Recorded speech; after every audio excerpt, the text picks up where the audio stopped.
Selasa sore, 4 Agustus 2020, telah terjadi ledakan yang sangat dahsyat di Beirut, Lebanon. Ledakan tersebut menghantam dengan kekuatan gempa magnitudo 3,5 menurut Pusat Geosains Jerman (GFZ). Ledakan didengar dan dirasakan sejauh Siprus lebih dari 200 km atau 180 mil melintasi Mediterania. Sampai video ini dibuat, jumlah korban meninggal paling tidak 78 orang dan lebih dari 4.000 lainnya luka-luka. Rumah sakit dilaporkan pun kewalahan dan banyak gedung yang hancur. Seorang petugas medis mengatakan, sebanyak 200 hingga 300 orang telah dilarikan ke unit gawat darurat di sebuah rumah sakit. Pasca ledakan, tampak kaca mobil, toko-toko, gedung-gedung pecah, bahkan kaca-kaca berjatuhan dari semua gedung. Banyak bangunan yang dindingnya pecah maupun hancur. Atas peristiwa ini, Kiai Haji Hafidz Abdurrahman memberikan komentarnya bahwa dari ledakannya tampak seperti bom yang berkekuatan high explosive. Siapa yang mempunyai senjata seperti ini kalau bukan negara?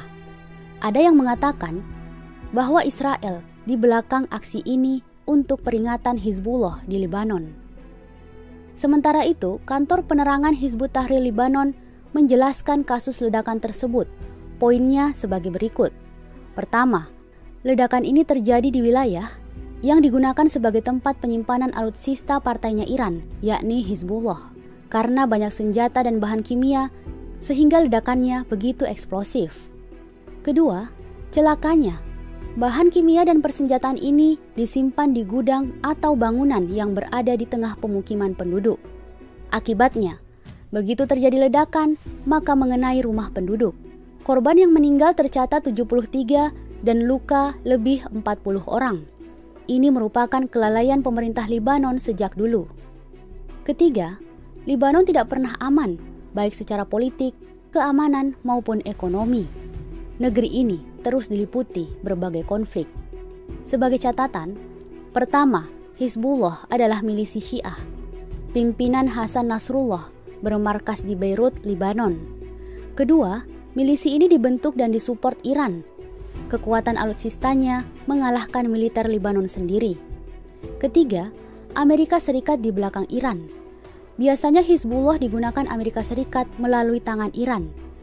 Di Lebanon sendiri, konflik Amerika Serikat, Perancis, dan Inggris sendiri terjadi dengan menggunakan tangan masing-masing.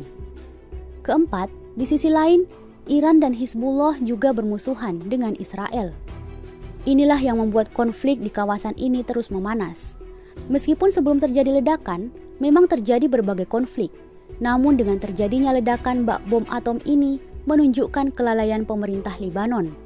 Dilansir dari BBC.com Indonesia, ledakan seperti bom ini disinyalir berasal dari gudang yang di dalamnya tersimpan 2.750 ton amonium nitrat, yakni bahan yang biasanya digunakan untuk pupuk dan peledak.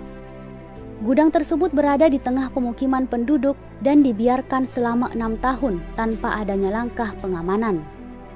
Seharusnya penguasa adalah pelindung bagi rakyatnya. Dia akan melindungi rakyatnya dari berbagai hal yang membahayakan nyawanya. Inilah penguasa dalam pandangan sistem Islam, yaitu khilafah, sebagaimana yang telah dijelaskan dalam Islam yang dicontohkan Rasulullah dan para pemimpin setelah beliau, dan dijelaskan di dalam hadisnya. Sesungguhnya seorang imam adalah perisai. Orang-orang berperang dari belakangnya dan menjadikannya pelindung. Maka jika ia memerintahkan ketakwaan kepada Allah Azza wa Jalla dan berlaku adil, baginya terdapat pahala, dan jika ia memerintahkan yang selainnya, maka ia harus bertanggung jawab atasnya. Imam An-Nawawi menjelaskan bahwa imam adalah junnah atau perisai, yakni seperti tirai atau penutup, karena menghalangi musuh menyerang kaum muslim, menghalangi sebagian masyarakat menyerang sebagian yang lain, melindungi kemurnian Islam dan orang-orang berlindung kepadanya. Adapun menurut Al-Qurtubi, maknanya adalah masyarakat berpegang kepada pendapat dan pandangannya dalam perkara-perkara agung dan kejadian-kejadian berbahaya dan tidak melangkahi pendapatnya, serta tidak bertindak sendiri tanpa perintahnya. Terima kasih sudah menonton video kami. Tetap dukung channel kami dengan like dan komen, serta jangan lupa untuk subscribe channel ini. Insya Allah akan bernilai pahala yang besar di sisi Allah Subhanahu wa Ta'ala.